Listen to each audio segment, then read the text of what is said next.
गुरु प्यारी साध संगत जी, आज फिर से एक सुंदर सी साखी आप सभी को सुनाने जा रही हूँ। गुरु प्यारी साध संगत जी, जीवन की असली खुशी क्या है?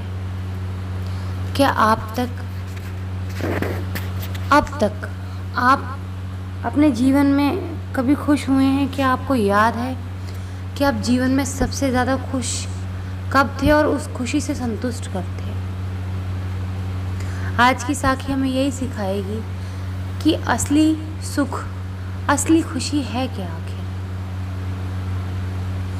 और दूसरा ये भी सिखाएगी कि हमें ऐसे कर्म करने चाहिए कि लोग हमें जन्म जन्मांतर तक याद करें, हमारी अच्छाई के लिए, ना कि बुराई के लिए। दो तरीके से दुनिया याद करती है, एक तो सबसे बुरा आदमी और एक सबसे अच्छा। जैसे कि रावण अपनी बुराई के लिए जाना जाता है और भगवान श्री राम अपनी अच्छाई, अपनी सच्चाई, अपनी मर्यादा के लिए जाने जाते हैं। तो आइए गुरु प्यारी साध संगत जी, सुनते हैं आज की ये सुंदर सी साखी। ये कहानी है एक ऐसे इंटरव्यू की जिसमें एक टेलीफोन पर एक रेडियो प्रस्तुता थी, यानी कि जो रेडियो पे आजकल हम लोग चैनल सुनते हैं ना, उन पर, उस रेडियो चैनल पर एक प्रसारण करने वाली महिला बैठी हुई थी।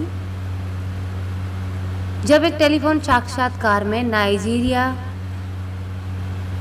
के अरबपति फेमी ओटेडोला से रेडियो के जो प्रसारण करता थे, जो प्रस्तोता थे, उन्होंने पूछा, सर आपको क्या याद है कि आपको जीवन में सबसे अधिक खुशी कब मिली? तो नाइजीरिया के जो प्रसिद्ध अरबपति फेमी थे, उन्होंने कहा कि मैं जीवन में खुशी के 4 चरणों से गुजरा हूँ और आखिरकार मुझे सच्चे सुख का अर्थ समझ में आ गया। पहला चरण धन और साधन इकट्ठा करना था, लेकिन इस स्तर पर मुझे वो सुख नहीं मिला जो मैं चाहता था। फिर कीमती सामान और वस्तुओं को इकट्ठा करने का दूसरा चरण आया मेरे जीवन में, लेकिन मैंने महसूस किया कि इस चीज़ का असर भी अस्थाई होता है, यानी कि कुछ ही समय के लिए महसूस होता है और फिर वो सुख चला जाता है और कीमती चीज़ों की चमक ज़्यादा देर तक नहीं रहती। फिर आया बड़ा प्रोजेक्ट मिलने का तीसरा चरण। वो तब था जब नाइजीरिया और अफ्रीका में डीजल की आपूर्ति का 95% मेरे पास था। मैं अफ्रीका और एशिया में सबसे बड़ा पोत मालिक भी था। ये फेमी जी अपनी कहानी सुना रहे हैं। लेकिन यहाँ भी मुझे वो खुशी नहीं मिली जिनकी मैंने कल्पना की थी। चौथा चरण वो समय था जब मेरे एक मित्र ने, मेरे दोस्त ने मुझे कुछ विकलांग बच्चों के लिए व्हील चेयर खरीदने के लिए कहा। तो लगभग 200 बच्चे थे। दोस्त के कहने पर मैंने तुरंत व्हील चेयर खरीद ली, लेकिन दोस्त ने ज़िद की कि मैं खुद जाकर उन बच्चों को वो व्हील चेयर दे दूँ। मैं तैयार होकर उसके साथ चल दिया। वहाँ मैंने उन बच्चों को अपने हाथ से ये व्हील चेयर दी। मैंने इन बच्चों के चेहरे पर खुशी की अजीब सी चमक देखी। मैंने उन सभी को व्हील चेयर पर बैठे घूमते और मस्ती करते देखा। ये ऐसा था जैसे कि किसी पिकनिक स्पॉट पर पहुंच गए हों, जहां वे जैकपॉट जीतकर शेयर कर रहे हों।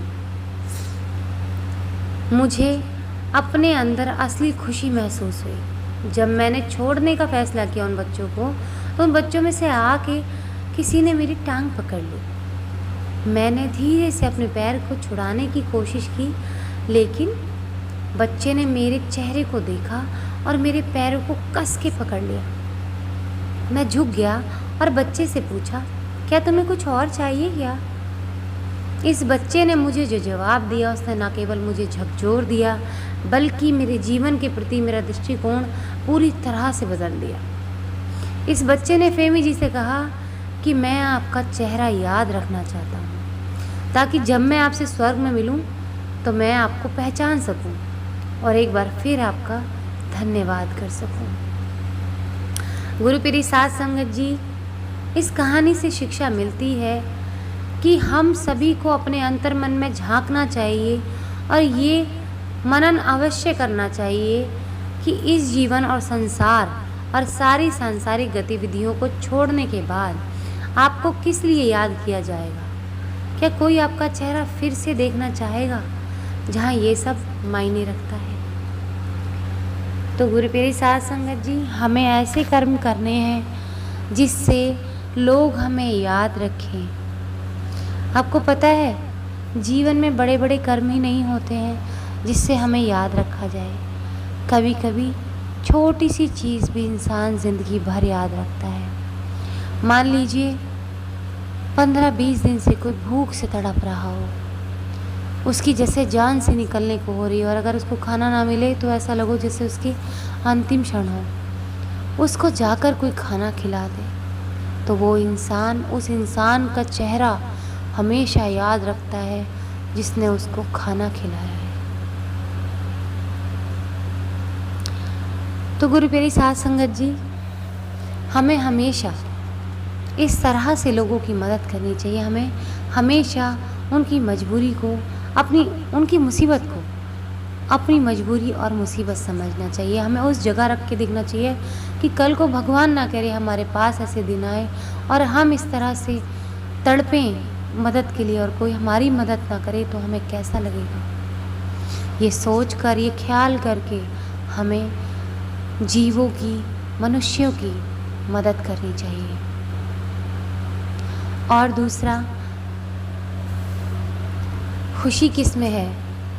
खुशी दूसरों की सेवा करने में है। जो लोग सच में सेवा के हकदार हैं, मदद के हकदार हैं, उनकी सेवा करके तो देखिए कितना आनंद मिलता है, दिल को सुकून मिलता है, क्योंकि ऐसे लोग परमात्मा के बिल्कुल करीब होते हैं। और जब वो दिल से दुआ देते हैं तो वो दुआ परमात्मा तक पहुंचती है और हमारे लिए, हमारे जीवन में चमत्कार की तरह हम पर कृपा बरसाती है। कभी आपने देखा है कि जो लोग दान करते हैं उनकी ज़िंदगी, उनके आसपास कितनी पॉजिटिविटी रहती है, धन धान्य से संपूर्ण रहते हैं, हर खुशी से संपूर्ण रहते हैं। बड़े बड़े लोग अपनी इनकम का एक हिस्सा दान में देते हैं। और आपको क्या ही बताऊं कि एक कंपनी के मालिक, मैं नाम नहीं ले सकती यहाँ पर, अब वो इस दुनिया में नहीं है, मसालों के बादशाह थे। वो अपने कमाई का 99% हिस्सा वो दान में देते थे। सिर्फ और सिर्फ 1% हिस्सा वो अपने खुद के परिवार के लिए इस्तेमाल किया करते थे। तो गुरु प्यारी साध संगत जी, हमें दान ज़रूर करना चाहिए। वही सच्ची खुशी है, लोगों की मदद करने में परम सुख है। आज इसी के साथ इस सुंदर सी साखी को यहीं समाप्त करना चाहूँगी। मिलती हूँ आपसे अपनी अगली वीडियो में नई साखी के साथ। तब तक के लिए खुश रहें, सुमिरन करते रहें, सच्ची सेवा करते रहें।